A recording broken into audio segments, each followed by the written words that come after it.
Good morning to all of you. Now some points related to chapter sound, noise and musical sound. So first of all, I will try to know about what is noise sound, what is musical sound. By language you can understand easily musical which is pleasant to us, जो हम लोगों को सुनने में अच्छा लगता है. जैसे म्यूजिक से बना है म्यूजिकल, तो म्यूजिक सुनने में आप लोग को तो अच्छा लगता ही है.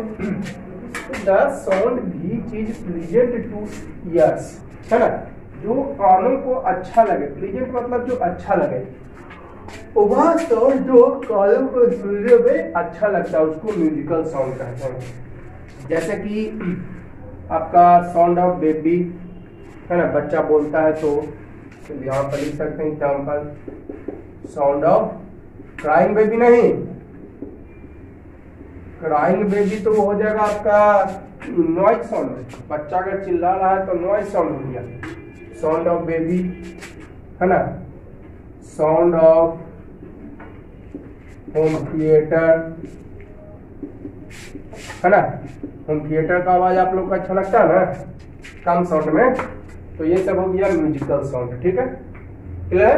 म्यूजिकल साउंड तो सुनने में अच्छा लगता है. देखिए, हम लोग जो अपने चारों ओर जो भी साउंड सुनते हैं वो या तो वो प्लीजेंट होता है या तो अनप्लीजेंट होता है. प्लीजेंट जो को हम लोग बोलते हैं म्यूजिकल साउंड, और जो अनप्लीजेंट होता है, सुनने में अच्छा नहीं लगता है, उसको बोलते हैं नॉइज साउंड. ठीक है. हेलो, हम लोग जो है the sound, there are two types, musical and noise. जो हम लोग चारों ओर साउंड सुनते हैं वो कुछ अच्छा लगता है और कुछ अच्छा नहीं लगता है ना. जैसे कि लाउड स्पीकर का आप साउंड सुनिए धीरे आवाज में, है ना, बच्चा के आवाज सुनिए, है ना, या फिर मूवीज वगैरह का आवाज सुनिए, तो ये सब आपको अच्छा लगेगा. तो ये म्यूजिकल साउंड हो गई. और नॉइज साउंड जैसे देखिए, आप रनिंग कार का आवाज सुनिए, रनिंग बाइक का आवाज सुनिए, हॉर्न का आवाज सुनिए, है, तो ये सब आपको अच्छा नहीं लगता, तो ये हो जाता है अनप्लीजेंट साउंड यानी नॉइज साउंड. तो द साउंड भी चीज अनप्लीजेंट, है ना, सुनने में अच्छा नहीं. इरेगुलर, इरेगुलर मतलब कभी कम आवाज, कभी तेज आवाज, कभी कम. इरिटेटिंग मतलब थोड़ा सा जलन टाइप का, इर्सियल टाइप का होता है उस कानों को, उसको बोलते हैं नॉइज साउंड, है ना. साउंड भी चीज अनप्लीजेंट मतलब जो सुनने में अच्छा ना लगे, इरेगुलर, कभी कम कभी ज्यादा. इरिटेटिंग, जलन होता है ऐसे, है ना, इरिटेट वो उत्पन्न करे, सुनने का मन ना करे, उस साउंड को बोलते हैं नॉइज साउंड. अब केवल देखिए नॉइज क्या है. What is noise? तो नॉइज जो है एक प्रकार का डिस्टर्बेंस है. नॉइज साउंड का मैंने डिफिनेशन दिया, इसलिए मैंने लिख दिया द साउंड. तो देखिएगा अब नॉइज के बारे में, ये हमने नॉइज साउंड का डिफिनेशन पढ़ा कि केवल नॉइज. तो नॉइज एक प्रकार का डिस्टर्बेंस है ना. Is a kind of disturbance, यह एक प्रकार का डिस्टर्बेंस है. That does not represent any message, तो किसी मैसेज को रिप्रेजेंट नहीं करता है. फ्रॉम अ स्पेसिफाइड सोर्स, मतलब किसी खास जगह से मैसेज को वो सही रिप्रेजेंट नहीं करता है, उसको बोलते हैं जिस नॉइज साउंड. मतलब बढ़िया से सुन नहीं पाते हैं, है ना. मैसेज मतलब वो मोबाइल फोन में लिखते हैं, जो मैसेज का मतलब होता है कि कोई बोला, उसकी आवाज को सुना, वो भी मैसेज हुआ. ऐसा नहीं कि मोबाइल फोन में जो आप लिख के भेजते हैं हेलो, हाय, गुड मॉर्निंग, गुड आफ्टरनून, तो वो ही एक मैसेज नहीं हुआ. मैसेज का मतलब कुछ बोल रहे हैं, कुछ बोलकर आप भेजाएं किसी चीज को, वो भी मैसेज हुआ. तो एक प्रकार का डिस्टर्बेंस है noise. That does not represent any message from a specified source, किसी खास जगह से मैसेज को वो रिप्रेजेंट नहीं करता है. मैसेज को मतलब सही रिप्रेजेंट नहीं करता, तो उसको बोलते हैं नॉइज. ठीक है, क्लियर. तो नॉइज एक प्रकार का डिस्टर्बेंस है जो does not represent any message from a specified, किसी खास जगह से मैसेज रिप्रेजेंट नहीं करता. ठीक है. अब देखिएगा, नॉइज मतलब होता है तेज आवाज. नॉइज का मतलब हो गया तेज आवाज. ठीक है. तो देखिएगा, नॉइज के बारे में लिखा है और भी, is an unwanted sound. Unwanted मतलब, अनवांटेड का मतलब जो सुनने में अच्छा ना लगे, जो सुनने में अच्छा नहीं लगे. ठीक है. It causes discomfort to us. Discomfort मतलब हम लोग को आराम के बजाय जो है क्या होता है, डिस्कम्फर्ट होता है, मतलब आराम नहीं होता है। डिस्कम्फर्ट टू अस मतलब हम लोग को जो है दुख देता है, जहां तक मतलब कष्ट देता है, सुनने का मन नहीं करता है। डिस्कम्फर्ट नॉइज बनते की आवाज ऐसे भी सुनने का मन नहीं करता है। The terms like duration, pitch के बारे में, लॉर्डनेस के बारे में सब बता दिया गया है ना। लॉर्डनेस पीच के बारे में मैंने बताया था, ऐसे पीच नथिंग है, कुछ नहीं है, ऐसे तो पीच कुछ नहीं है। लिसनर के आधार पर ये फैसला होता है। लॉर्डनेस भी बताए थे, तो लॉर्डनेस लिसनर के आधार पर, लॉर्डनेस से बताए थे, लिसनर फैसला करता है कि लॉर्डनेस है या लॉर्डनेस नहीं, ठीक है। एम्पलीट्यूड बेसिस पे ये बताए थे, एम्पलीट्यूड पे डिपेंडेंट करता है, ये आपका फ्रीक्वेंसी पे डिपेंडेंट करता है। पीछे वाला वीडियो देखिएगा, शायद थर्ड वीडियो में आपको पिच और लॉर्डनेस बताया गया है, साउंड के थर्ड या फोर्थ वीडियो में। तो नॉइज एक अनवांटेड साउंड है। अनवांटेड मतलब समझ रहे हैं, सुनने में अच्छा न लगे, या इट कॉजेज डिस्कम्फर्ट, या हम लोग को दुख देता है। Terms like duration, pitch, loudness of sound determines that discomfort, ये सब डिस्कम्फर्ट हो जाता है। डिस्कम्फर्ट मतलब जो हम लोग को अच्छा ना लगता है। इससे जो भी पीच टर्म्स जो है, ड्यूरेशन, यानी जो सही टाइम में भी साउंड नहीं पहुंच पाता है ना, मतलब सुनने का भी, लेकिन कुछ समय के बाद माइंड को एहसास, जैसे आप लोग को देखते होंगे, कोई आप बोलता है तो उस समय उसकी आवाज समझ में नहीं आई, लेकिन 2-4-5 सेकंड के बाद उसकी आवाज समझ में आ जाती है। यानी माइंड जो है, मैंने आपको पहले भी बताया था कि आपका ईयर केवल सुनता है, सोचने समझने का काम आपका कौन करता है, ये ब्रेन। ईयर जो है, कान जो है, वो केवल और केवल सुनता है, सोचने समझने का काम ब्रेन करता है। तो कभी कभी ऐसा होता है, कोई बोला, उस समय आवाज नहीं समझ में आई, लेकिन 2-4-5 सेकंड के बाद समझ में आ जाती है। यानी ब्रेन आपका थिंक कर लिया उस साउंड के बारे में, उस आवाज के बारे में, है ना। तो ही मैंने लिखा यहाँ पर, ड्यूरेशन, पीच, लाउडनेस, ये सब डिस्कम्फर्ट हो, डिटरमाइंस द डिस्कम्फर्ट, मतलब वो दुख देता है। मतलब सही टाइम पर, ड्यूरेशन मतलब क्या हुआ, सही टाइम पर हम लोग साउंड नहीं सुन पाते हैं। बोलेगा भी और सुनेंगे 10 सेकंड के बाद बनने से। पीच ये सब डिस्टर्ब हो जाता है। And ill effects caused by sound, और बुरा प्रभाव पड़ता है साउंड के द्वारा, है ना। कौन साउंड से, नॉइज साउंड से। नॉइज एक अनवांटेड साउंड है, ये डिस्कम्फर्ट हम लोग को जो है दुख देता है, आराम नहीं देता है, यानी दुख देता है। ड्यूरेशन गड़बड़ा जाता है इससे, है ना, जो 2-4 उस समय ना सुन के 2-4-5 सेकंड के बाद सुनते हैं। पीच गड़बड़ा जाता है, साउंड ये सब गड़बड़ा जाता है, बुरा प्रभाव पड़ता है साउंड पर। अब देखिए, लाउडनेस जो मेजर किया जाता है डेसिबल में, बहुत important point, loudness frequency measure किया गया था हर्ट्ज में, ये फ्रीक्वेंसी नहीं है, ये लाउडनेस है ना। फ्रीक्वेंसी मेजर किया था हर्ट्ज में, लेकिन लाउडनेस मेजर किया जाता है डेसिबल्स में। कैसे में, डेसिबल्स में। Human ear sensitive to sound level ranging 0 decibel to 150 decibel.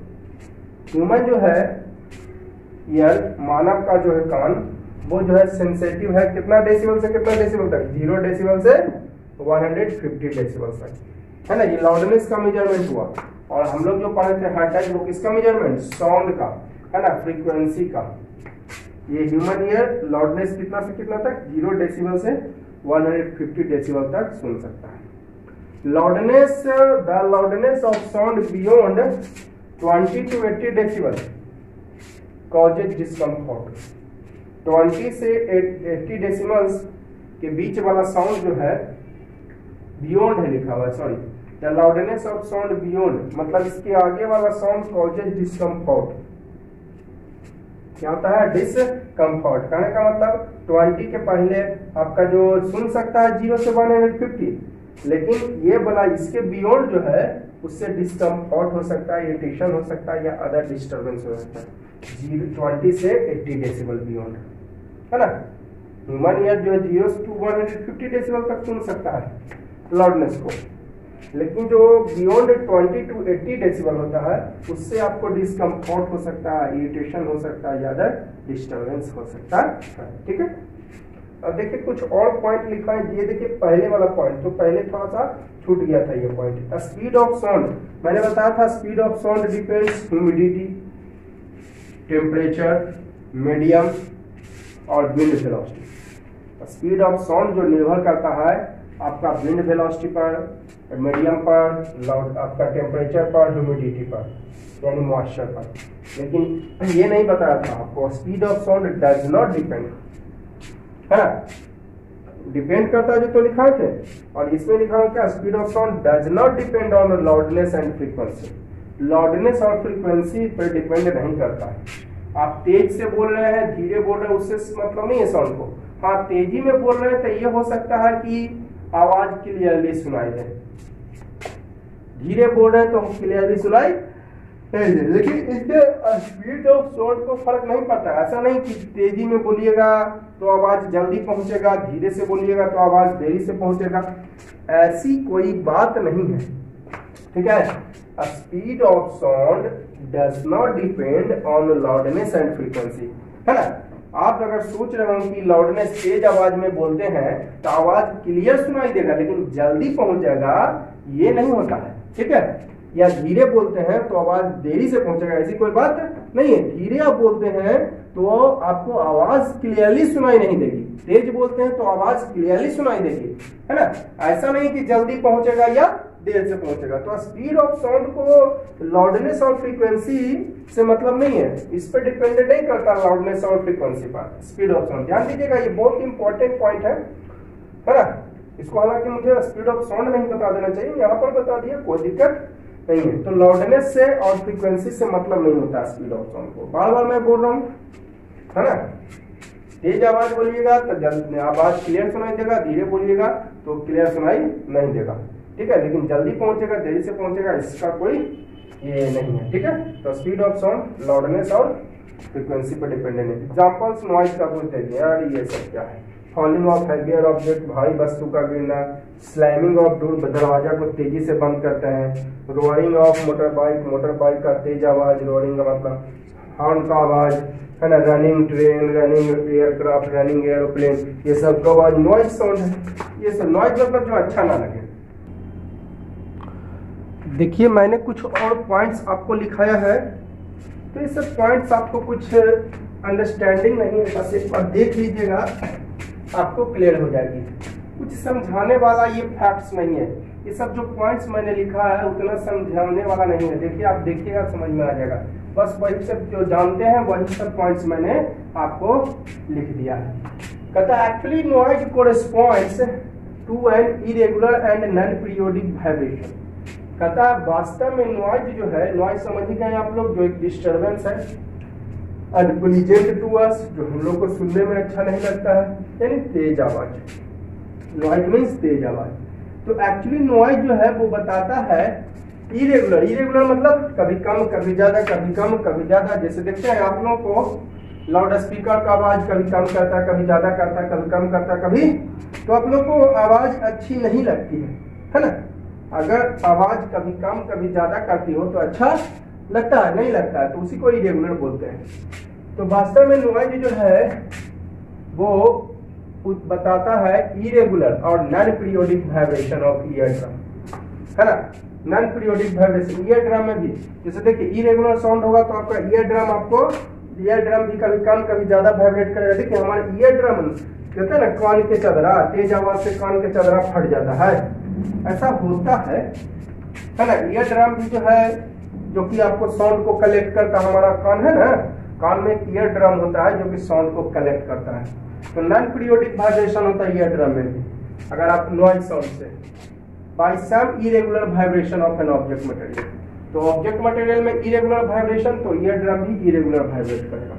एक जैसा साउंड देगा तो एक जैसा वाइब्रेट करेगा, कभी कम कभी ज्यादा इरेगुलर वाइब्रेशन प्रोड्यूस करेगा कोई भी ऑब्जेक्ट, ईयर ड्रम भी इरेगुलर वाइब्रेट करेगा। नॉइज पॉल्यूशन, कोई भी पॉल्यूशन हो, क्वालिफिकेशन उसका जो है कम जाता है, कैरेक्टरिस्टिक्स कम जाता है, तो लिखा human ear can not hear clearly the sound due to any reason. अगर इंसान जो है वो सही साउंड को नहीं सुन सकता है तो कहते हैं कि नॉइज पॉल्यूशन हो गया है ना। Human ear can not hear clearly, है ना। ह्यूमन ईयर जो है सही साउंड को नहीं सुन सकता है, इसी कारण say that is called noise pollution, ठीक है। इसी कारण से वो सही सुन नहीं सकता, उसको कहते हैं नॉइज पॉल्यूशन, है ना। अगला पॉइंट लिखा है the unpleasant, irregular, irritating and even loud musical sound are responsible for increasing noise pollution, है ना। अनप्लीजेंट साउंड हो गया, अनप्लीजेंट समझ रहे हैं, देख सुनने में अच्छा ना लगे, इरेगुलर, इरिटेटिंग, थोड़ा जलन दे, मतलब अच्छा नहीं लगे, इवन लाउड म्यूजिकल साउंड हो गया, ये सब रिस्पॉन्सिबल है इंक्रीजिंग नॉइज पॉल्यूशन। सही बात है, नॉइज जो है तेज आवाज नॉइज पॉल्यूशन के लिए रिस्पॉन्सिबल है। तो अनप्लीजेंट साउंड हुआ, इरेगुलर कभी कम कभी ज्यादा, इरिटेटिंग, लाउड म्यूजिकल साउंड हो गया, जैसे बड़ा बड़ा डीजे बजाइए, बड़ा बड़ा साउंड बजाइए, तो ये सब नॉइज पॉल्यूशन बढ़ाता है in the environment around us. Noise pollution is a very dangerous to our health. सही बात है, नॉइज पॉल्यूशन हमारे लिए बहुत खतरनाक है। देखिए कैसे खतरनाक है, मैं पॉइंट्स लिखा दिया हूँ।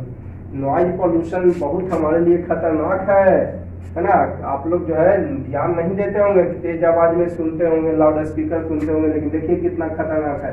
सडन, अचानक exposure to high noise level, अगर अचानक हाई नॉइज लेवल आपको मिलता है, कॉज डिफनेस, बहरापन हो सकता है ना। बाई रप्चरिंग मतलब सिकुड़ जाना, अब ईयर ड्रम आपका सिकुड़ सकता है, ठीक है। ये आपको high noise level, high sound हमारे लिए बहुत हार्मफुल है। देखिए कैसे मैंने यहाँ लिखा दिया है। आप लोग क्या करते होंगे कि ईयरफोन ले लेते होंगे, तेज आवाज में बस डिम डिम डिम डिम वाला आवाज आप लोग सुनते होंगे, है ना। तो देखिए बहुत ही हमारे लिए हार्मफुल है। देखिए मैं लिखा रहा हूँ, ध्यान दीजिएगा इस पॉइंट को। Sudden exposure to high noise level, high noise level है ना का एक्सपोजर जो है कॉज डिफनेस, बहरापन हो सकता है, बाई रप्चरिंग ईयर ड्रम आपका सिकुड़ सकता है, इंक्रीजिंग ब्लड प्रेशर बढ़ सकता है नॉइज, ज्यादा नॉइज से, increases nervous tension, it can cause heart attack. सोचिए heart attack high sound level से आ सकता है, हाई साउंड लेवल से हार्ट अटैक, हृदय घात इसको हिंदी में कहते हैं। हेडेक, ये तो आम बात है, हेडेक तो आम बात है। ज्यादा साउंड में जाते होंगे, बाजार वगैरह में देखते होंगे, हेडेक भी होने लगता है। इरिटेटिंग बिहेवियर, मतलब आपका बिहेवियर इरिटेटिंग टाइप का होने लगेगा, मतलब दूसरे टाइप का होने लगता है, चिड़चिड़ापन टाइप का आने लगता है आपका बिहेवियर। इरिटेटिंग मतलब कह सकते हैं यहाँ पर चिड़चिड़ापन,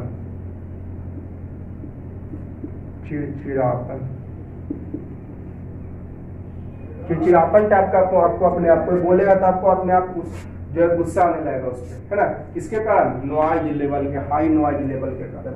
हाई नॉइज लेवल के कारण बहरापन हो सकता है, ईयर ड्रम जो है आपका सिकुड़ सकता है, ब्लड प्रेशर बढ़ सकता है, नर्वस टेंशन बढ़ सकता है, हार्ट अटैक हो सकता है, हेडेक तो आम बात है, और चिड़चिड़ापन व्यवहार हो जाता है, व्यवहार आपका जो है चिड़चिड़ापन टाइप का। नॉइज में also cause lack of concentration, ध्यान की कमी कर देता है, आपका ध्यान डिस्टर्ब कर देता है, माइंड को डिस्टर्ब कर देता है ये noise.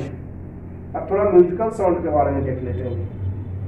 Musical sound has a different character of periodic tones, तथा म्यूजिकल साउंड जो है एक different character of periodic tones का रखता है। It produces pleasing sensation to ear. सही बात है, म्यूजिकल साउंड हम लोग को कान के लिए प्लीजिंग होता है। It is produced by periodic vibration of an object material, है ना। यह जो है ऑब्जेक्ट मटेरियल के पीरियोडिक वाइब्रेशन से उत्पन्न होता है। पीरियोडिक मतलब एक जैसा, उसमें लिखा थे नॉइज वाले में नॉन पीरियोडिक, नॉन पीरियोडिक मतलब कभी कम कभी ज्यादा, लेकिन इसमें लिखा है पीरियोडिक वाइब्रेशन, मतलब एक जैसा वाइब्रेशन होता है ना, एक जैसा। 2 सेंटीमीटर अप में जाता है तो 2 सेंटीमीटर डाउन में, 1 सेंटीमीटर अप में तो 1 सेंटीमीटर डाउन में, हमेशा हमेशा 2 तो ऊपर भी 2, हमेशा नीचे भी 2, हमेशा 1 ऊपर तो हमेशा नीचे भी 1, इस तरह का है ना, इस तरह से वाइब्रेशन। अगर ऊपर 1 सेंटीमीटर तो नीचे भी 1 सेंटीमीटर हमेशा, इसको बोलते हैं पीरियोडिक। और कभी ऊपर 1 कभी नीचे 1, कभी ऊपर 2 कभी नीचे भी 2, कभी ऊपर 2.5 तो नीचे भी 2, तो ये हो जाएगा नॉन पीरियोडिक, ठीक है। तो ये पड़ता है periodic vibration of an object material. जैसे example sound produced by tuning fork and guitar.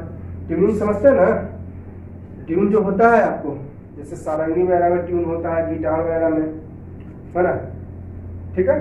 तो म्यूजिकल साउंड एक डिफरेंट कैरेक्टर रखता है पीरियोडिक टोन्स का। यह प्लीजिंग सेंसेशन टू ईयर्स होता है, ये पीरियोडिक वाइब्रेशन होता है। पीरियोडिक मतलब एक जैसा वाइब्रेट करता है। जैसे एग्जांपल गिटार वगैरह का साउंड हो गया।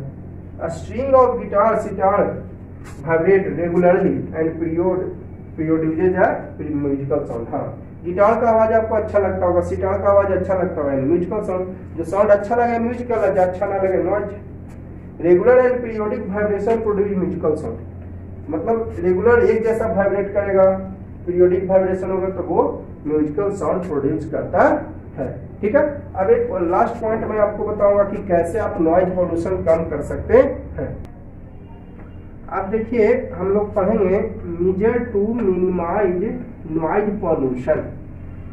नॉइज पॉल्यूशन को आप कैसे जो है कम कर सकते हैं, ये बहुत इंपॉर्टेंट फैक्ट है, कैसे आप नॉइज पॉल्यूशन को कम कर सकते हैं। तो देखिए आपको पिक्चर मैंने व्हाइट बोर्ड पर दिखा दिया है, पॉइंट्स जो है आपका व्हाइट बोर्ड पे लिखा हुआ है कि measure to minimise noise pollution, noise pollution को कैसे कम कर सकते हैं। तो देखिए मैं लिखा हुआ है, क्या लिखे हैं, इन view of the hazard caused by noise pollution affecting public health and environment badly.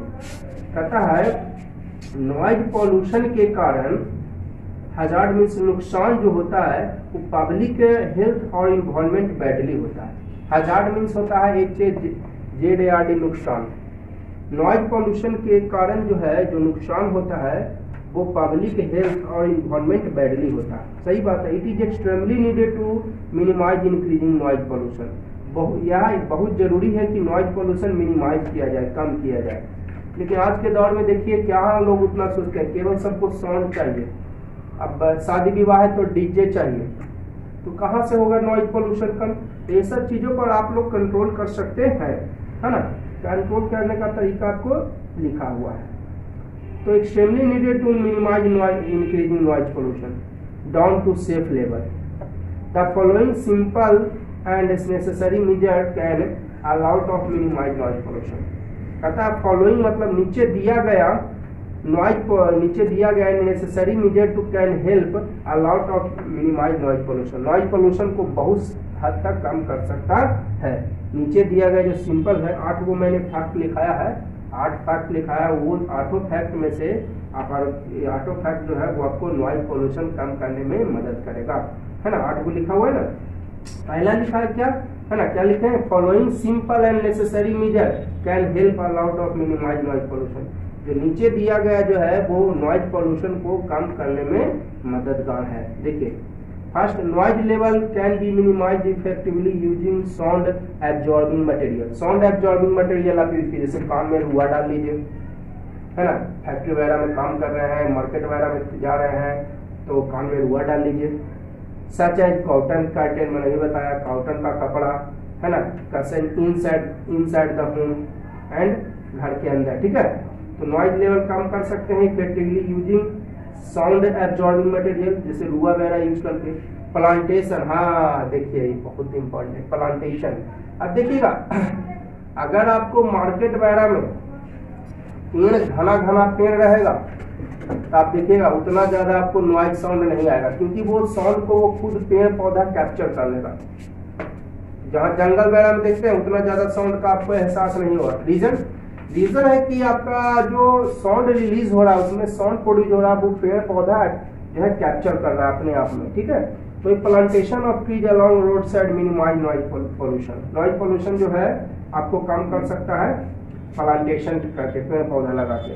People working in noisy atmosphere such as industry, auto garage, factories must be ear plug. हाँ, जो भीड़ भाड़ इलाके में काम करते हैं वो ईयर प्लग समझते हैं ना, कान में होता है लगाने वाला, ईयरफोन नहीं, ईयर प्लग आप लगा सकते हैं। Bus drivers, train drivers and machines should be also use ear plug, है ना। बस ड्राइवर को, ट्रेन ड्राइवर को, है ना, मैकेनिक्स, मशीन से नहीं, मैकेनिक्स समझते हैं ना, जो मशीन वगैरह का काम करता है, उसको जरूरी है ईयर प्लग यूज करना भाई ऑन ड्यूटी, खासकर ड्यूटी के समय।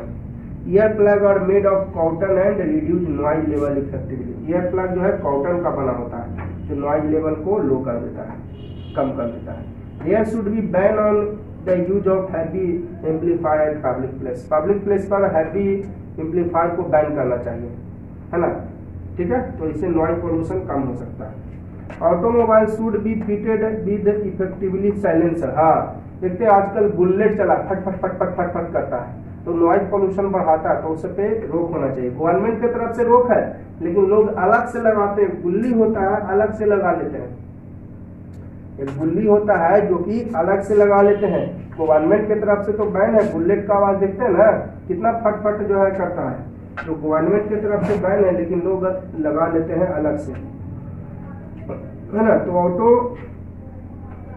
Automobile should be fitted with effectively silencer, मतलब इफेक्टिवली साइलेंसर होना चाहिए, साउंड कम करने वाला ना कि बढ़ाने वाला, and horn so that level of noisy sound can be effectively minimize the road. तो आपका नॉइज जो है आपका कम सकता है, ठीक है, रोड पर कम सकता है noise. Noise level can be effectively minimize replacing noisy and rattling parts of machine with new and quieter ones. हाँ सही बात है, नॉइज लेवल जो है कम सकता है, रिप्लेसिंग नॉइजी, मैंने देखते हैं नॉइजी मतलब जैसे पहले मिल चलता था, गेहूं वाला मिल, गेहूं पिसाने वाला मसाला, तो पुराना इंजन घिस रहा है घिस रहा है घिस रहा है, गाड़ी है पुराना 20 साल 25 साल हो गया तभी घिस रहा है घिस रहा है, तो उस सबको जो है रिप्लेस करना चाहिए।